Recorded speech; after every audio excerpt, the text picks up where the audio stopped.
Hello ma Pixie Army, j'espère que vous allez bien. Aujourd'hui on se retrouve pour une nouvelle vidéo sur ma chaîne et j'espère que vous avez à manger autour de vous puisqu'aujourd'hui je vais vous donner faim je pense. Aujourd'hui on se retrouve pour une vidéo spéciale nourriture à Walt Disney World. Donc je vais tester tout un tas de choses que je n'ai jamais mangées sur le parc, des choses qui sont recommandées par les autres blogueurs, youtubeurs américains, des choses qui me font envie aussi. Bref, je vais tenter plein d'expériences, ce sera l'occasion aussi pour moi de vous montrer un peu des food tours, des endroits, des restaurants que je vais tenter.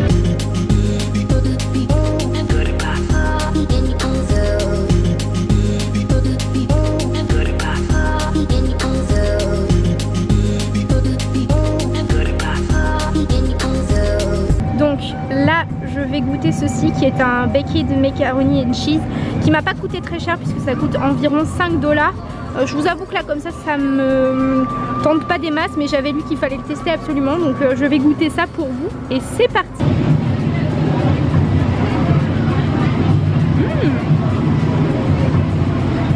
Si ça va en fait, bon, la portion est pas énorme, je sais pas exactement ce qu'il y a dedans, mais c'est plutôt une bonne surprise finalement.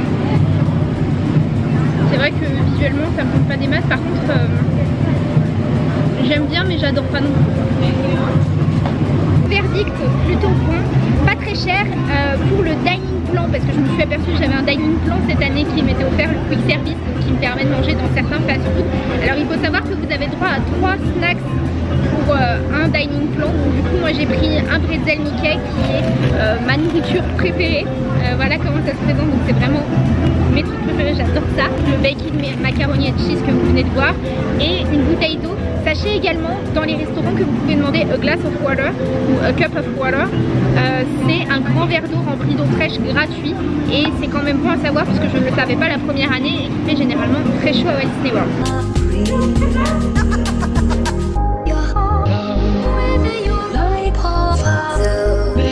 Donc je viens d'acheter le Night Blossom qui est la spécialité par excellence du land. Donc il y a un petit peu de pommes et ça sent très fort avec tout un tas d'ingrédients que vous allez pouvoir voir sur le menu de toute façon. Et place à la dégustation.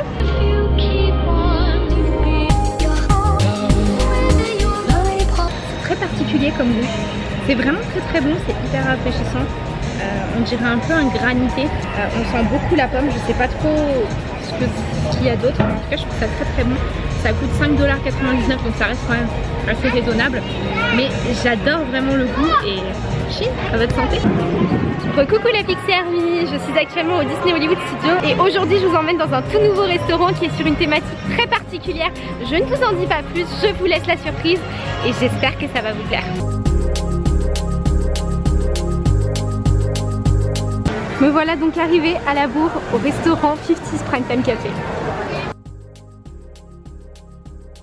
Le restaurant a une thématisation qui est très particulière, donc là on est dans une sorte de salle d'attente.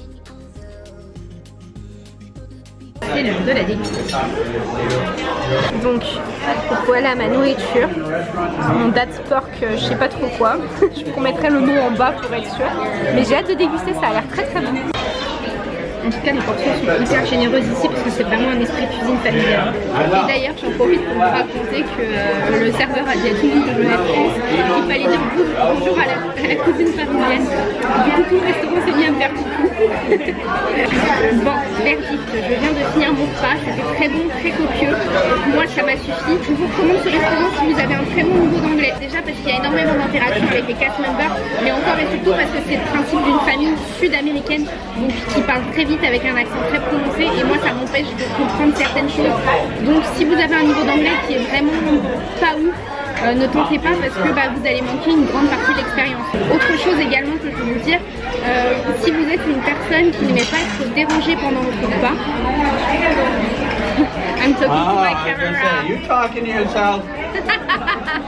I'm a little crazy. Donc si vous êtes une personne qui n'aimait pas être dérangée pendant votre repas, qui aimait manger tranquillou et tout, là encore je ne vous conseille pas ce restaurant.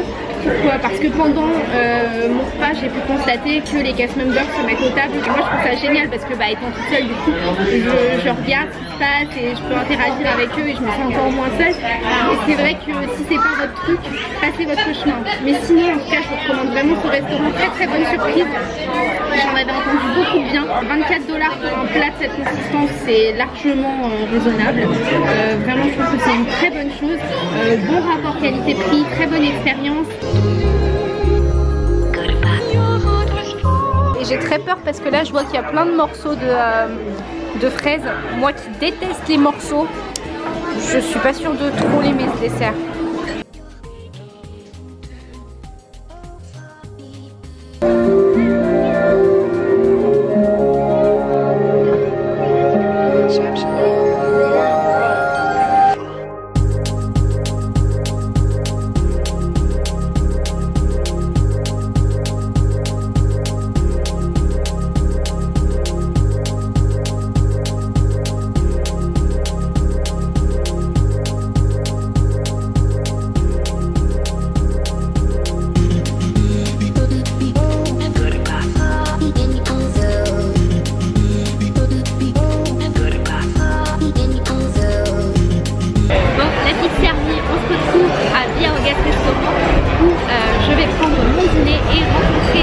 Mais ça vous verrez ça dans une autre vidéo spéciale personnage.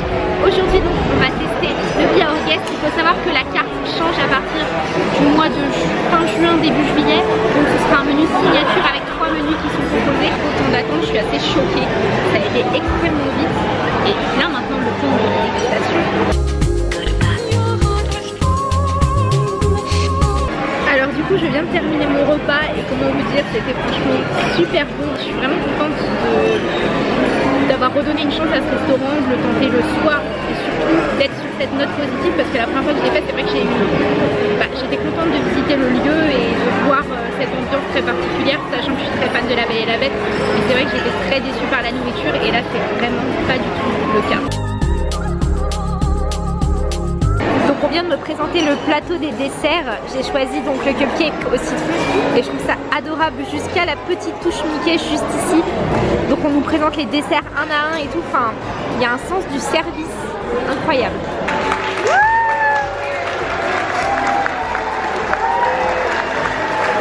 Qu'est-ce qu'il est beau. Je vous emmène du coup dans les autres salles du restaurant. Donc ça c'est la fameuse L West.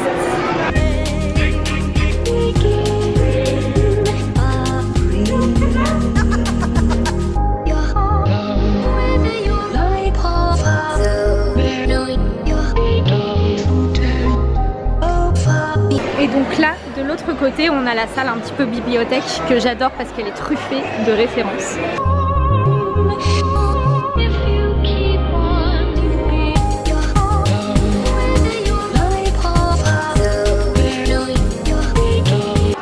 Résultat des courses, du coup, j'en ai eu pour 45 $ avec le pourboire inclus. Je trouve que ça reste quand même extrêmement raisonnable. J'ai bien mangé, j'ai rencontré La Bête et c'était vraiment génial. Donc je recommande ce restaurant à 100% après avoir ce qu'ils vont proposer du coup cet été à la carte. J'ai cru voir que ça allait être plutôt bien, mais c'est sûr que les prix ne seront pas du tout les mêmes. Du coup, voilà. Alors, je suis au Marketplace, donc du côté de Liberty Arcade, donc, qui est juste à côté de Haunted Mansion, et j'ai pris la fameuse Turkey Leg, donc qui est un snack très très connu ici. Alors il faut savoir qu'elle n'est disponible qu'à 3 endroits, donc ici, à un endroit dans New Fantasyland et à un autre endroit que j'ai déjà oublié, que je vous mettrai juste ici. Et j'en avais très envie depuis le temps, mais je n'ai jamais goûté, donc je vais tester ça avec vous. Donc comme vous pouvez voir, c'est une très grosse pièce de viande. Vous pouvez voir ma tête à côté, ça coûte 11,79 $, mais il y a de quoi manger. C'est de la viande bien cuite et tout, franchement. J'adore. Alors, bilan de ce repas. J'en ai partout autour de la bouche. Déjà, c'est le premier bilan. Et la deuxième chose, c'est que c'est très bon. Mais alors honnêtement, c'est très gros. Je mourais de faim en venant manger ma turkey leg et en fait j'ai pas réussi à manger plus de la moitié. Donc je pense que si vous avez l'occasion d'en manger, vaut mieux le faire, vaut mieux en prendre une pour deux. Je pense que ça suffit largement parce que c'est vraiment des portions extrêmement fat. En dehors de ça, je trouve que c'est très bon, mais que c'est aussi assez écurant très vite. Et en plus de ça, c'est un peu cradouille à manger parce qu'il y a des os partout, la peau est très grasse. Enfin, du coup, c'est moyen. Aujourd'hui on mange dans un restaurant fast-food que j'avais très envie de tester, qui se situe sur Main Street, donc juste à côté de la photo-location pour Fée Clochette et Mickey qui parle. Il s'agit du Tony Restaurant et il y a possibilité de manger le fameux plat de pâtes manger par La Belle et le Clochard. Je veux absolument goûter ça avant de repartir, donc je vous emmène, on va goûter ça. Enfin, vous n'allez pas goûter, mais vous allez me voir manger et avoir mon avis en direct. Et c'est déjà pas trop mal, non?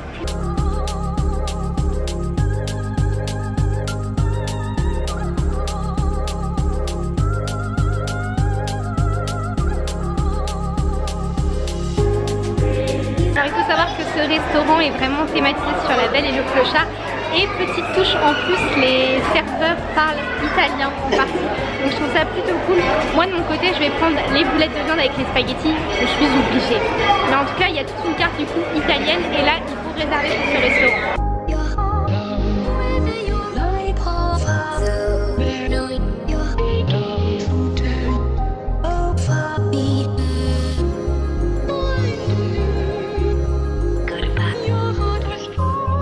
Alors voilà le plat de pâtes spaghetti version le restaurant de Tony. Ça sent très très bon. Pour l'instant je vois pas les boulettes de viande, elles doivent être à l'intérieur. Mais ça a l'air vraiment très bon, j'ai hâte de goûter. Bon, c'est un peu bizarre comme cas, mais la table est très grande pour moi. Alors ce qui explique que du coup vous avez le plat juste devant les boulettes à l'intérieur. Je ne sais pas manger les pâtes, donc sachez-le. Je vais vous épargner ça, je pense. J'avais peur que la sauce marinara soit hyper épicée et en fait c'est pas du tout le cas, c'est hyper bon. Alors au passage je tiens à vous rassurer sur le fait que j'ai bien mangé entre tous les repas que vous avez pu voir. Et comme vous avez pu voir, vous avez peut-être vu 5 petits restaurants ou des petits snacks et il n'y en a pas tant que ça.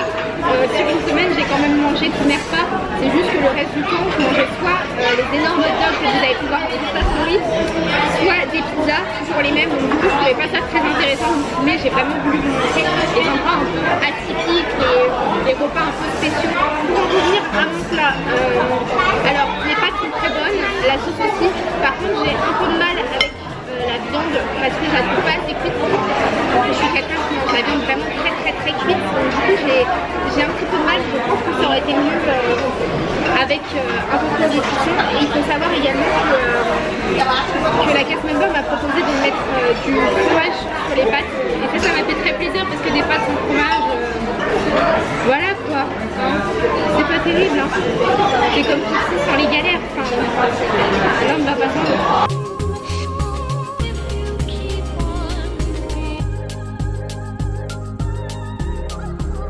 Nous voici à présent à l'endroit où nous pouvons prendre le fameux Dole Whip. C'est la collation la plus connue des parcs Disney américains. Il s'agit d'une sorte de glace à base d'ananas. Elle a été proposée à un moment à Disneyland Paris, mais d'après les experts ce n'était pas exactement la même recette. Moi je l'avais goûté dans un vlog et je vous avais donné mon avis, j'avais trouvé ça pas trop mauvais. Mais bon, là du coup je vais tester. Et pour la petite anecdote, sachez que c'est également une collation qui est très peu riche en calories puisqu'elle ne fait que 80 000 calories, ce qui est plutôt pas mal pour mon régime. Donc il n'y a plus qu'à espérer que ce sera bon. Je vois au menu qu'on peut choisir la glace, donc moi je vais choisir à la vanille plutôt qu'à l'ananas puisque l'ananas c'est pas trop mon délire. Donc voilà comment ça se présente. Moi j'ai pris à la vanille, donc il n'y a pas d'ananas dedans et je vais la manger avant que ça fonde et je vous donnerai mon avis après. C'est énorme. Jusque là c'était une glace plus que normale. Et là je découvre qu'il y a un trou, ce qui est assez particulier quand même. Je voulais partager ça avec vous, ça n'apporte rien mais voilà. Alors verdict de cette glace, c'était plutôt bon. Maintenant je pense que le Dole Whip c'est plus la forme de la glace que la recette toute particulière. Je suis désolée, je me suis foutu du rouge à lèvres jusque sous le nez tellement c'était bon. Mais donc du coup c'était une glace vanille plutôt classique. Je pense que si vous le tentez, autant tenter la version vraiment américaine typique. Mais je suis quand même contente de l'avoir goûté, surtout que ça m'a coûté 4,50 $, donc ça reste quand même assez raisonnable, hors taxe bien sûr, mais c'était plutôt bon. Voilà ma Pixie Army pour cette vidéo spéciale bouffe. J'espère que celle-ci vous aura plu, j'espère que je vous aurai pas donné trop faim. Dites-moi dans les commentaires ce que vous avez préféré regarder, ce qui vous faisait le plus envie à manger. Je pense que si je devais recommander juste un truc que j'ai mangé, c'est peut-être le soir à Via Orgues, déjà pour le cadre, pour le rapport qualité-prix et également pour la rencontre avec la bête par la suite. Au niveau des snacks, je déconseillerais plutôt la turkey leg puisque personnellement je l'ai mal digéré, j'ai été très malade le soir après, surtout que j'ai pu en manger que la moitié. Mais à part ça vraiment pas de trop mauvaise surprise sur le parc. Tout ce que j'ai mangé je l'ai aimé dans l'ensemble, donc plutôt satisfaite à ce niveau là. N'hésitez pas à mettre un petit pouce en l'air si les vidéos nourriture vous plaisent. Sachez que je fais énormément de reviews restaurants sur le blog, principalement à Disneyland Paris, mais pourquoi pas faire ça sur les parcs étrangers également. N'hésitez pas également à me laisser un petit commentaire, ça me fait toujours plaisir. Et si vous n'êtes toujours pas abonné, à rejoindre la PC Army. Qu'est-ce que vous attendez franchement? Rejoignez la meilleure team de YouTube. Et en attendant la prochaine vidéo, prenez soin de vous, ma PC Army. Je vous aime.